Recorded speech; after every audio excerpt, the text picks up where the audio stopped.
Okay, let's continue. So far I've discussed cross-validation for one model, and I did mention last time also these examples from my history predicting concrete quality and medical applications. And in those cases, it's specifically good that we have some application-specific utility or cost function. And then, of course, we can compare that, for example, this kind of what would be 90% absolute error, we can compare to application-specific expertise. Is the accuracy of this predictive model anything sensible? Or is this prediction errors that big that it's useless, and so on. And then we can also use cross-validation to check individual models in that way that if we can find that there are observations which are really, really difficult to predict, either using these application-specific utilities, cost functions, or with these ELPD values. But also we can look at the Pareto K value, because we knew that we get big Pareto K if the proposal and target distributions are very different. So it means that if removing one observation changes posterior a lot, that one observation was very influential, and it can be influential because it was outlier, very strange, very difficult to predict. And so it is possible then to use those also for finding out strange things about the models and for the model checking. Yes, example for predicting radon gas in houses, looking at the shape parameter K, this Pareto K, we see that there are some observations which are more difficult to predict. Nothing really, really bad, but still we might want to check why. We also see that clustering, so there's some of the groups are easier to predict than others, and we might also then look at about that.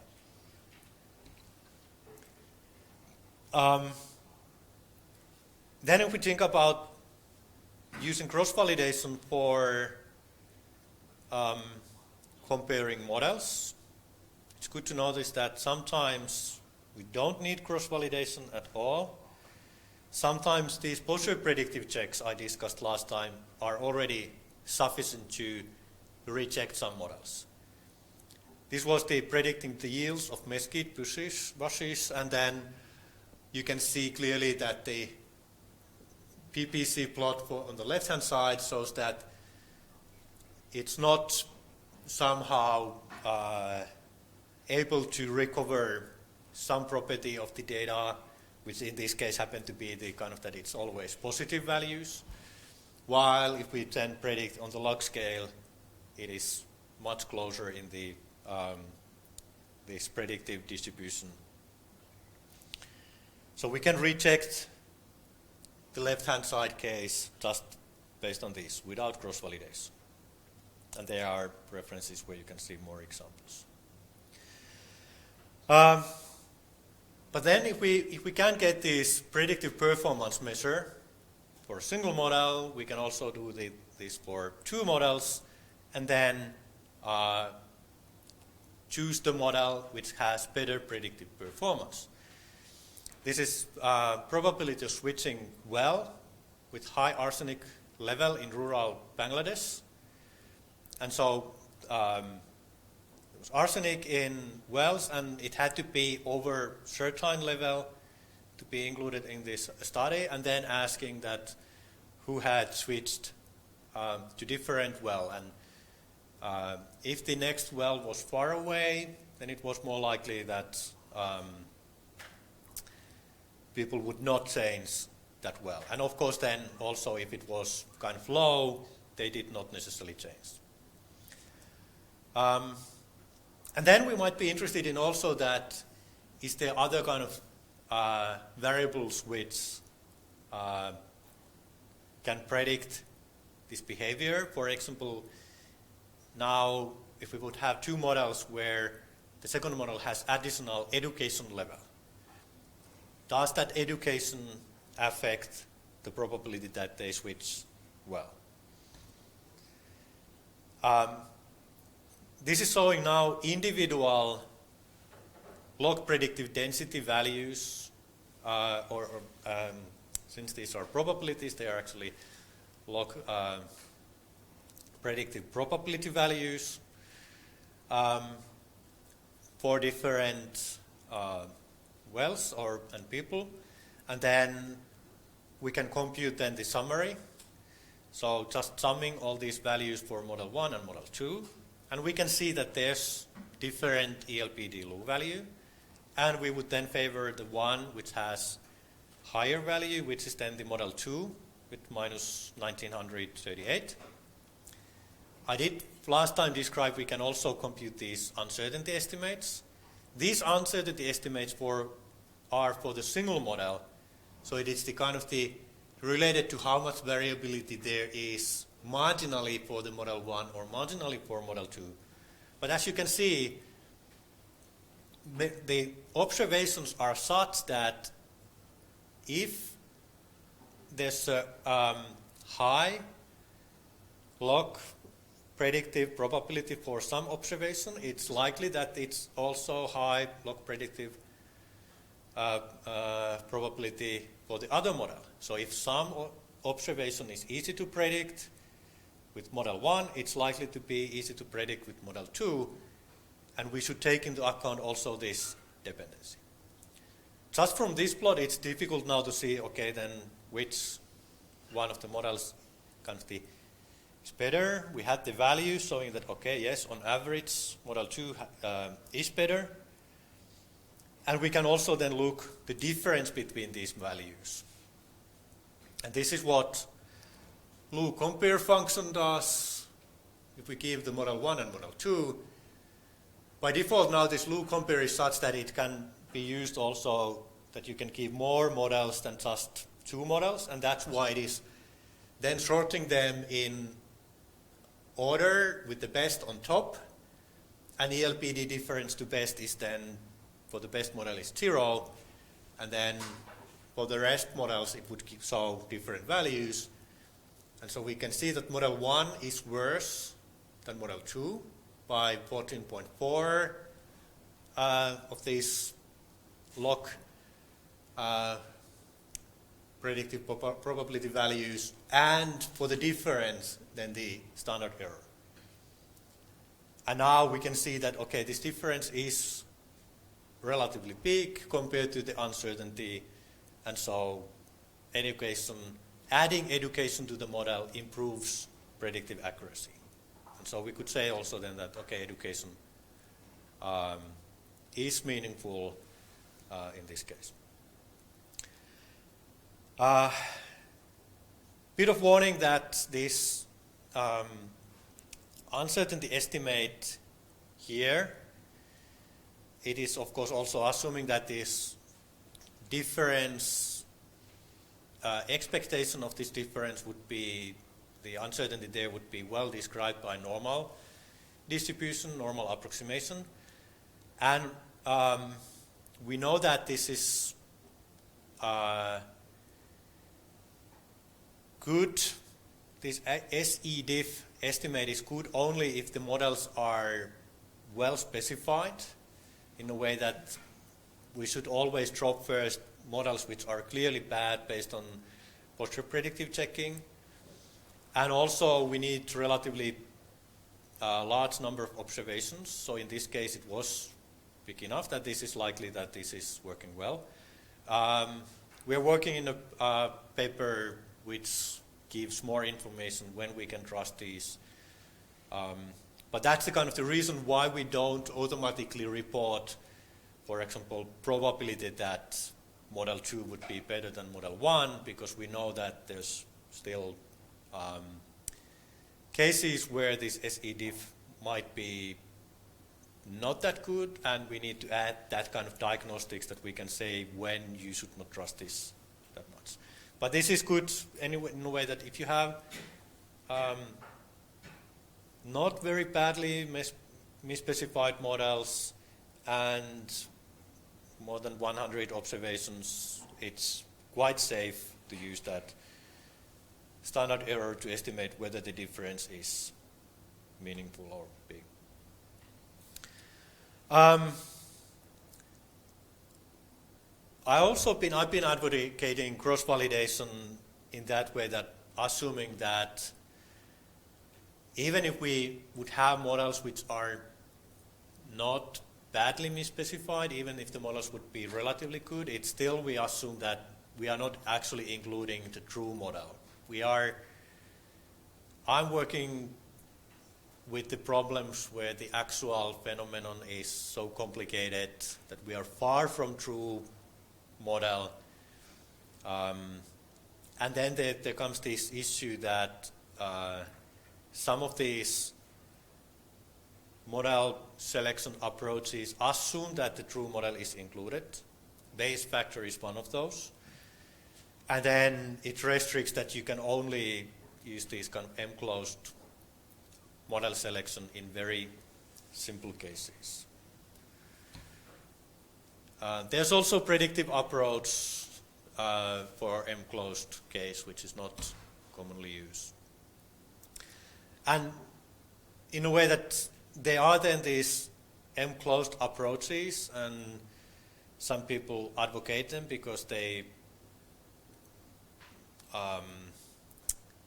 have that kind of data, but I'm afraid that it also means that sometimes experiments are actually designed to be oversimple, that they can trust these M-closed approaches like Bayes factor.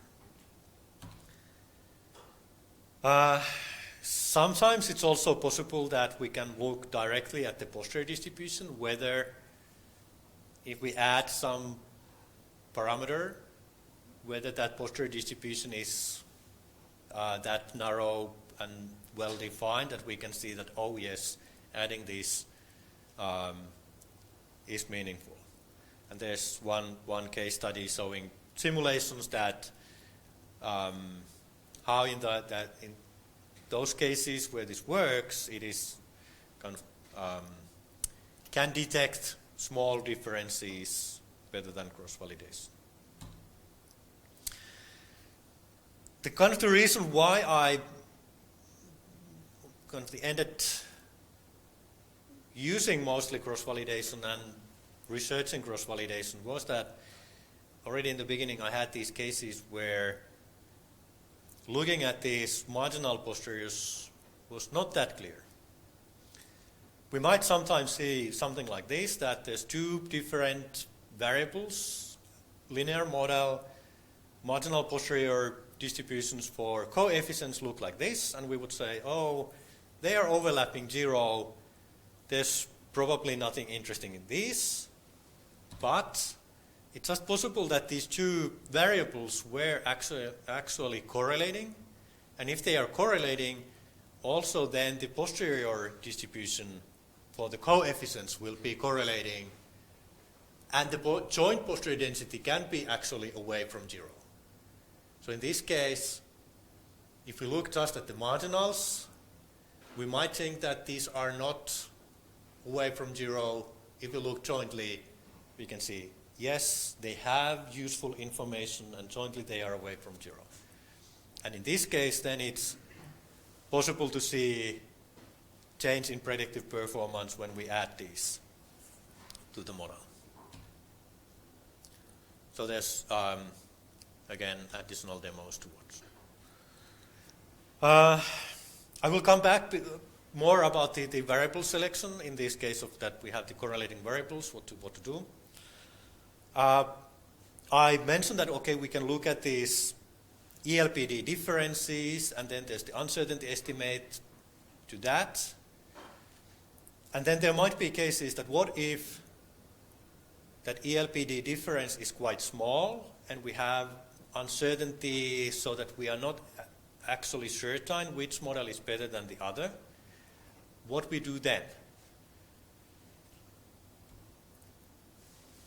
The first is that we always recommend thinking about possibility of continuous expansion, including all models. So instead that you would be comparing separate model and pooled model, think about hierarchical model which has these as end cases. Instead of comparing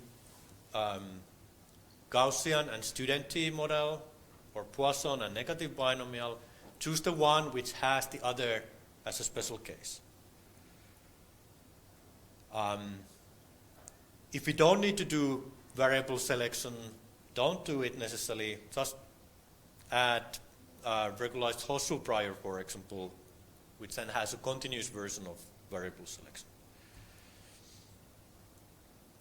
Sometimes we might have a case that it's not easy to come up with this continuous expansion. And then we could do then model averaging with Bayesian model averaging or Bayesian stacking. There are examples for that. If it's a nested case, so nested case means that the smaller model is included as part of the bigger model. For example, in variable selection, 9-variable model is included in 10-variable model, which has one extra. We might then ask, for example, that adding one additional variable did not improve much the predictive performance, which one then to choose. If we think that, okay, in the future there's additional cost of measuring that additional variable, we might, even if we didn't have explicit cost for that, decide that, okay, let's take the smaller model because then there's a smaller measurement cost in the future.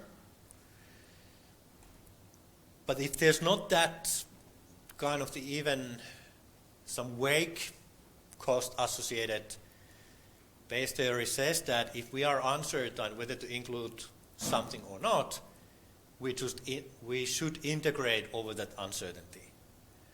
So if you are uncertain, you should integrate over and take the more complex model.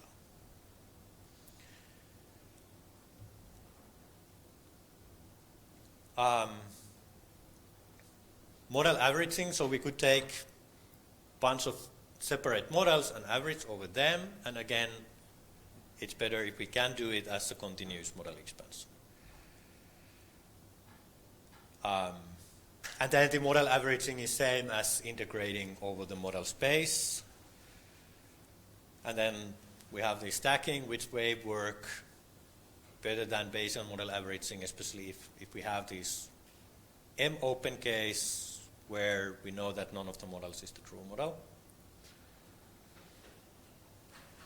I need to also warn that this cross-validation should be used only if we have a relatively small number of models. I will show you examples what happens if we have very large number of models.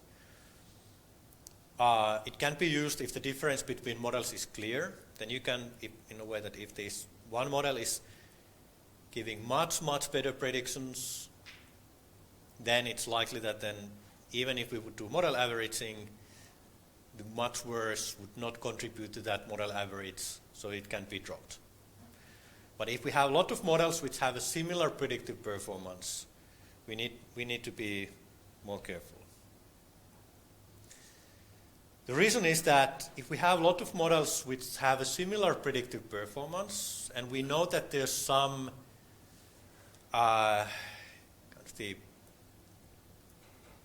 the cross-validation depends on that we have that finite number of observations which are also kind of used to, instead of infinite future data, it means that there's kind of randomness what we happen to observe. And if they are very similar, it's possible then that these, from the large set of similar models, if we choose the one which, based on cross-validation, seems to be the best, that selection process leads to overfitting. In a way, the Bayesian approach was integrate over everything always. Selection is always the kind of the possibility where we might overfit. So we can select only if we assume that selecting this would be actually the same if we would integrate over this because this one has 0 weight. But if they are similar, they definitely are not going to have all 0 weights, and we should be very careful with this selection. If we have just a small number of models, then selecting one is not that bad as if we have a very large number. This is not unique for cross-validation, so all the information criteria and so on are also suffer from overfitting in selection process. But it's just that I've been talking about cross-validation. So this has been realized a long time ago, and every now and then someone writes a paper that, oh, did you notice that actually selecting based on cross-validation leads to overfitting? And this is also known in machine learning. The problem is that the same data, even if in cross-validation we kind of try to avoid the double use of the data, but we are using that data still to make some performance estimate and then making the selection. So then that performance estimate is not after the selection anymore unbiased estimate. We could do two-level cross-validation. So do cross-validation also for the selection process, but then we only learn how much that selection process overfitted, but it doesn't help choosing better models. And this gets always, the problem gets bigger when we have larger number of models, which is usual in covariate selection, variable selection. Here's an example with toy data. The different boxes, the graphs are with different number of observations. X-axis is how many variables. So there's models from 0 to 50 variables. The dashed vertical line is predictive performance, ELPD, for full model having all the variables. Then we start from the full model and we do backward search so that we test all the models with one less variable and choose the one cross-validation says is the best. Then go through again all the models with one variable less and choose the one cross-validation thinks best. The blue dashed dotted line shows that if we keep doing this using cross-validation, the cross-validation thinks that we are actually finding better models when we go to smaller models, that we find better models than the full model. Until at some point when we start to remove also useful variables and the predictive performance drops. But this, and then the black continuous line shows predictive performance with independent test data. And so we now see that cross-validation thinks the selecting certain variable combination improves the predictive performance while the actual predictive performance goes worse. This is the selection-induced bias or selection-induced overfitting in variable selection. You can see that the problem gets less bad when we get more and more data. Look at the y-axis scale. You can see that it's much better case with 100, but still we are overfitting. And this shows that it's not just the cross-validation. So there are different simulations, but you can see the red one is how good the cross-validation thinks the model is with the certain model sizes, if we find the best model for each model size. Black line, the true performance. It's showing also the result with wake and DIC, marginal posterior probabilities, and then the last one is the projection predictive approach. I will mention a few words about that. So there is also possible to do variable selection with much less of this overfitting. And reminding, so cross-validation is fine if you have just small number of models and the differences are big. Here, because we had 100 variables, there's a combinatorial explosion of number of models, and many of them have a similar performance as the full model. And so we are there really by selection overfitting to the data, except with this method which can avoid mostly of that overfitting. So this is the last slide for the basic cross-validation part. So it's good to think predictions of observables, that in a way what we can predict should be something that we can also observe in the future. That's the way the science works, that we make predictions and then we check that that's what's actually also happening. So it was also possible to validate with new observations. And now the cross-validation is just simulating this part, but it's still kind of, we also doing cross-validation, we can think what we could actually do also in the future. And cross-validation is good if you don't trust your model. If you assume model misspecification, it's helpful to find problems with the model. And different variants of cross-validation are useful in different modeling, prediction, data structure scenarios. It has high variance, relatively high variance, meaning that if you trust your model, you can beat cross-validation in accuracy. The reason is that, so in cross-validation, when we kind of simulate this, that we are predicting what happens with the future data, but we have only limited amount of that data. But instead, if we use models, the models reduce the variance. So there are certain cases where we can get better accuracy or detect weak effects better than with cross-validation. Okay, questions on using cross-validation model selection? So if the data size is smaller than 100, you cannot use it? You can use it, but it just needs more care. How do you do the model comparison? So there was the that with less than 100 observations, that standard error for the difference is probably over-optimistic. But if the difference is big enough, it doesn't matter even if you have over-optimistic estimate for the standard error. Optimistic means that you will have a wider standard error? Or So optimistic meaning that the estimated value is too small. So it thinks there is less difference there actually? So it thinks that you are more certain about the difference. So the estimate thinks that you are too certain.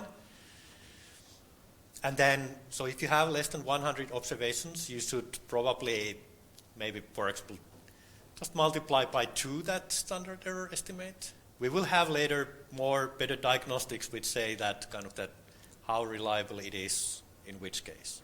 But it's specifically with small data, you have to be careful. And unfortunately, we also have some case study examples with very small data which can mislead to think that you could trust that on small data, and working on to changing them to bigger data and adding these diagnostics.